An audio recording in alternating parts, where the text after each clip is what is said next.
5 signs of maturity. Para sa akin, maturity is a transformational process. Everyday meron tayong panibagong natututunan and everyday nag-i-improve ang character natin. Number 1 is mas madalas ka nang magpatawad ng ibang tao. Kapag merong nagawa ang ibang tao sa'yo na hindi mo nagustuhan or hindi aligned sa mga values mo, mas nagpapatawad ka na ngayon. Number 2 is nire-respeto mo na ang iba't ibang opinion ng mga tao. Dito sa social media, napakadaming opinion, di ba? Malalaman mo na nagmamature ka na kapag open ka na sa iba't ibang opinion ng ibang tao.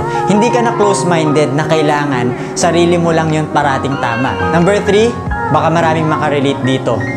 Hindi ka na namimilit ng ibang tao para mahalin ka and hindi ka na naghahabol.